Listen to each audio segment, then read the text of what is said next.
क्या बोलेंगे सरदार जी? बोला जा रहा है कि राहुल गांधी जो हैं वो गरीबों के नेता हैं और मोदी जी जो हैं वो अमीरों के प्रधानमंत्री हैं। प्रधानमंत्री सही, अमीरों के प्रधानमंत्री हैं वो, तो ये सही बात है। क्योंकि पेट्रोल क्या भाव चल रहा है आजकल, डॉलर क्या भाव है आजकल पता किसी को? 85 रुपये डॉलर चल रहा है, 85 रुपये। पहले 52 रुपये डॉलर तो ये लोग आए थे, हर मर के देश बिक गया। आज डॉलर क्या भाव चल रहा है? अब डॉलर अपने देश बिका इनका। बकवास है ये, कुछ नहीं करते, सब अपने सीट के वास्ते मरते हैं। हम ये करूँगा वो करूँगा, जुमले बोलते छोड़ते हैं। मोदी जी बोले थे तीसरी बार प्रधानमंत्री बनेंगे तो 3 गुना रफ्तार से काम करेंगे। 1 महीने में काम किया 3 गुना रफ्तार से। रफ्तार देखो, आप खबरें पढ़ो, अखबार पढ़ो, क्या रफ्तार देश की रही है। बुरा हाल देश की, कोई रफ्तार नहीं है। क्या बुरा हाल है देश का? देश का बुरा ही हाल है। जब महंगाई नहीं कम हुई तुमने क्या करा? फिर पेट्रोल वहीं चल रहा है, डीजल वहीं है, किसान भूखे मर रहे हैं बेचारे। क्या फायदा है इस देश प्रधानमंत्री का? बताइए सर, किसान भूखे मर रहे हैं, पेट्रोल डीजल बढ़ा है, महंगाई बढ़ रही है। देखो, जहाँ तक इन्होंने डॉलर की बात करी, 91 के अंदर 30 रुपये 85 पैसे रेट था। मैं खुद एयरपोर्ट पे काम करता था और मनमोहन सिंह के आने के बाद ये 2-3 साल के अंदर 50 रुपए रेट पहुंच गया। अब क्या भाव है डॉलर का? कितने प्रतिशत बढ़ा? अब जो रेट डॉलर का है 85 रुपए, कितने साल में? 12 साल। बोला मोदी जी जो है अमीरों के प्रधानमंत्री और राहुल गांधी हैं वो गरीबों के नेता हैं। ऐसा है कि राहुल गांधी का परिवार, उसके अंदर ऐसी कौन सी बादशाही थी जो आज इनके पास करोड़ों क्या अरबों रुपया पड़ा है, फॉरेन के अंदर इतना पैसा पड़ा है, वो अमीर हुए कैसे? लालू अमीर हुआ कैसे? मुलायम सिंह अमीर हुआ कैसे? अरे मोदी तो गरीब घर का था और आज भी गरीबी है। उसका जितना बैंक बैलेंस है ना, वो सबको पता है, इलेक्शन कमीशन को भी पता है। और मोदी अपना राहुल गांधी कितना छोटा है, उससे कई गुना उसका बैंक बैलेंस है। सारे स्कैम्स में पकड़े गए हैं। सन 47 के अंदर हिंदुओं और सिखों का कत्लेआम कांग्रेस ने करवाया। सन 84 के अंदर सिखों का कत्लेआम कांग्रेस ने करवाया। और आज भी पंजाब का जो सिख है वो कांग्रेस ही कर रहा है। पता नहीं ये क्या समझ। अच्छा, इन्होंने एक बात कहा था कि किसान भूखे मर रहे हैं। अभी किसान हमारे आए थे पंजाब से, 6 ट्रक अनाज लेकर के आए थे, तो 6 ट्रक अनाज लेकर के आने वाला भूखे मर रहा था। खुद की खेती है, खुद की खेती है उनकी। 6 ट्रक अनाज लेके आने वाला भूखे मर रहा था। आज तक किसी सरकार ने किसान को 1 पैसा नहीं दिया। मोदी एक पहला प्रधानमंत्री है जिसने किसान निधि शुरू करी है, किसानों को हेल्प करने का। और डायरेक्ट पहले किसान जो थे इतनी आत्महत्या करते थे, आत्महत्या के केस खत्म हुए। सिर्फ क्या पंजाब में ही किसान रहता है? पूरे देश के अंदर किसान है। देश के किसान कोई नहीं बोला, सिर्फ पंजाब का खालिस्तानी किसान बोला। आप मोदी जी को तीसरी बार प्रधानमंत्री बने, प्रधानमंत्री के तौर पे कैसा देखते हैं? कैसा सर में ऐसा गरीबी दूर नहीं इनसे हुई है, ना हो सकती है कभी। ये खुद बड़े चोर खुद ही हैं, ये बड़े खुद चोर बड़े हैं, ये और चोर बड़े हैं। और क्या? इंदिरा गांधी जुमलेबाज ये हैं, हम ये करेंगे वो करेंगे, क्या कराएं बताओ? देश की भी बताओ क्या चीज नहीं मिल गई 1 महीने में? सब कहने की बातें हैं। रेलवे बेच दिया, सबको बेच दिया। क्यों बेचा? मोदी जी ने। और किसने बेचा? किसके हाथ में ये है? सन 91 के अंदर। नहीं सर, क्या बोलेंगे आप? युवा हैं, सब बेच दिया मोदी जी ने, तीसरी बार पूरा गर्त में चला तो यही कहूँगा, बेचा इसलिए है ताकि जो व्यवस्था अभी आजकल है सरकारी पे देखा जाता है, जहाँ पे भी लिखा होता है यहाँ थूको ना मना है, सबसे पहले कहीं थूक पड़ा होता है। सरकारी मतलब दफ्तरों का हाल बुरा है, वो इसलिए उन्होंने प्राइवेट कर दिया ताकि अपने अपने मर्जी से तनख्वाह लें, अपनी अपनी मर्जी के हिसाब से करना पड़ेगा, अपनी अपनी मर्जी से साफ सफाई रखेंगे, क्योंकि प्राइवेट सेक्टरों में साफ सफाई फुल होती है और सरकारी में फुल गंद मचा रखा है लोगों ने, इसलिए किया हुआ है। और रही बात प्रधानमंत्री पर छोड़ दें, अपना छोड़ दें, प्रधानमंत्री पर छोड़ दें, किसी को 100 बीघा खेती है मेरी, रहता हूँ दिल्ली में, मोती नगर में, 2 मकान है मेरे अपने, यही कमाए हुए हैं, ठीक है। और वहाँ का पूरा सब कुछ दे रखा है। और किसान ऐसा नहीं है कि फांसी लगा रहा है या वो मर रहा है, हम भी हैं, हम तो नहीं गए आज तक, कहीं नहीं गए। हमारे तो यूपी में फुल, यूपी में है, एमपी में है, राजस्थान में सबसे ज्यादा एमपी में खेती होती है। हम लोग तो नहीं मर रहे ना। मेहनत करने वाला रिक्शे वाला तो नहीं आके यहाँ लड़ रहा है, क्योंकि वो मेहनत कर रहा है, उसे पता है भाई हम मेहनत कर रहे हैं तो करेंगे, पैसा मिलेगा शाम तक। बैठे रहेंगे इंतजार करते हुए तो नहीं मिलेगा। मेहनत करने के लिए सुबह बांध के निकलो और निकल जाओ। कुछ भी करोगे 500 1000 लेके आओगे, नहीं करोगे मेहनत तो कहाँ से आएगा? अब इंतजार में बैठे, मोदी दे दे, मोदी कहाँ तक किसको किसको देगा? 140 करोड़ की जनता है, किसको किसको देगा मोदी? आप बताओ। ये पहले सोचना है जनता के बारे में, ये पहले क्यों सोचा? वोट मांगते हो तुम बहुत कुछ कहते हो, उसमें तुम कुछ नहीं करते हो काम। हम तो देते शुरू से देते वोट, और बीजेपी को देंगे, हमेशा देंगे। हमें क्या चाहते हो? वोट जिसको मर्जी दो वोट।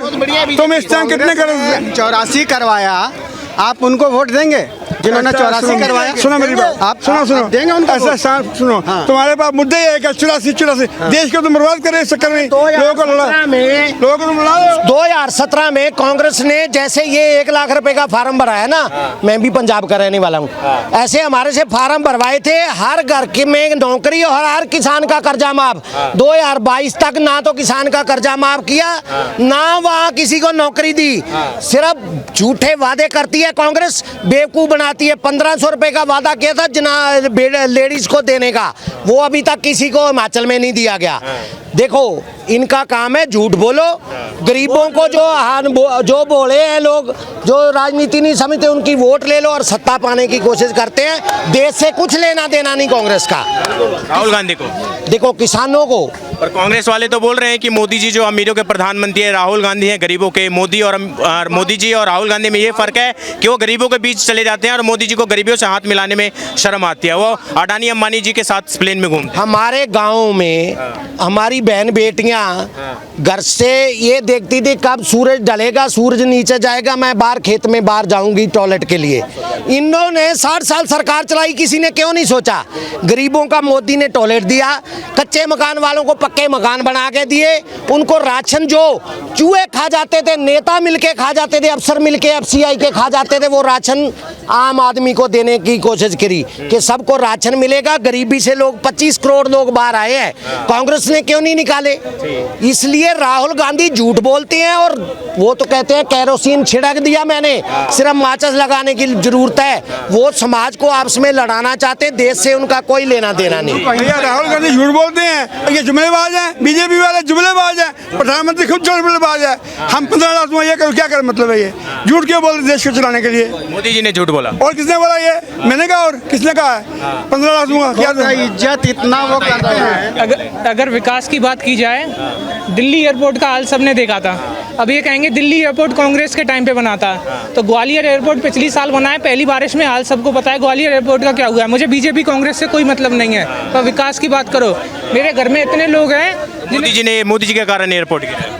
मोदी जी के कारण नहीं गिरा, लेकिन मोदी जी की सरकार में बना था। मोदी जी के जो मंत्री हैं उस जगह ग्वालियर से ज्योतिरादित्य सिंधिया उसी पोर्टफोलियो के मंत्री हैं। पहली बरसात वो एयरपोर्ट झेल नहीं पाया, गिर पड़ा। देश के अंदर जो महीने के अंदर इतने एयरपोर्ट गिरे, रोड धंस गए, और जो एक के बाद एक जो बोला जा रहा है, आतंकवादी हमले हो रहे हैं, नीट घोटाला हो गया, पेपर लीक हो रहे हैं, कहीं ना कहीं मोदी जी ने 1 महीने में देश का बुरा हाल कर दिया है। मोदी जी ने 1 महीने में नहीं किया है। ये सब जो मोदी जी जो नज़रअंदाज कर रहे हैं, मोदी जी से मुझे कोई दिक्कत नहीं है, पर ये जो ब्यूरोक्रेसी जो अपने मन की कर रही है, इसे थोड़ा कंट्रोल करना चाहिए मोदी जी को, और थोड़ा ज़मीन पे काम करना चाहिए। मोदी ने जमीन पर काम नहीं किया। 2024 का रिजल्ट सबको पता है। खराब हो गया है। हाँ, वो भी मोदी जी ने पहली एक बात बताओ, मैं ये कहना चाह रहा हूँ, मैं ये कहना चाह रहा हूँ, आज मोदी जी बिल्डिंग बना रहे हैं, सारी बिल्डिंग मोदी जी बना रहे हैं। क्या उनका काम है भाई? टेंडर मोदी जी दे रहे हैं ना, वो है टेंडर लेने वाले हम जैसे बंदे ही हैं, हमारे जैसे टेंडर वाले सब गुजराती हैं, सब गुजराती हैं। हमारे यहाँ तो लोकल टेंडर मिलते हैं, लोकल लोगों को, ऐसा कुछ नहीं है भाई। मामा सड़क बना रहे हैं, अब मेरा मामा सड़क बना रहा है। आपके मामा की जिम्मेदारी होगी उस सड़क की? होगी। अगर गिरेगी तो आपके मामा पे जिम्मेदारी जाएगी कि नहीं? मामा पे जाएगी, मोदी पे नहीं। मोदी पे नहीं जाएगी भाई, मोदी की कोई देखा इन बच्चों ने नहीं। पहली ही बारिश पे इन बच्चों ने कांग्रेस का टाइम नहीं देखा। बात सही है। पहली ही बारिश पे सड़क टूट जाती थी, और गांव देहात में कितने खड्डे होते थे, यहाँ सड़कें नहीं होती थी। आज देखो बड़े बड़े मैं यूपी से हूँ और योगी जी ने वहाँ पे ये कर दिया, अगर किसी भी कॉन्ट्रैक्टर का ऐसा काम होता है उसका लाइसेंस रद्द हो जा रहा है, ऐसा। हाँ, योगी जी और मोदी जी में बहुत अंतर है। लेकिन है तो मोदी जी की गवर्नमेंट और बीजेपी की गवर्नमेंट तो हुई ना, वो भी आप कुछ बोल रहे थे। मैं यही कह रहा था कि कांग्रेस के टाइम पे यूपी का हाल क्या था। मैं यूपी का रहने वाला हूँ, मैनपुरी का, एटा मैनपुरी का। खुली बदमाशी चलती थी, बच्चे 16 साल के देसी कट्टा लेके घूमते थे, और कोई पुलिस नहीं, कोई कुछ नहीं था। अब की बता रही है अखिलेश यादव के टाइम। हाँ, अखिलेश यादव जी के टाइम की बता रहा हूँ, जब मोदी नहीं थी, मोदी सरकार नहीं थी, ठीक है। जब भी जाता था, मेरे गांव के छोटे छोटे से बच्चे जिनकी कोई उम्र नहीं थी, वो लेके देसी कट्टा घूमते थे। आज जो बड़े बड़े सेंसा है ना, वो भी कट्टा का नाम लेने से डरते हैं।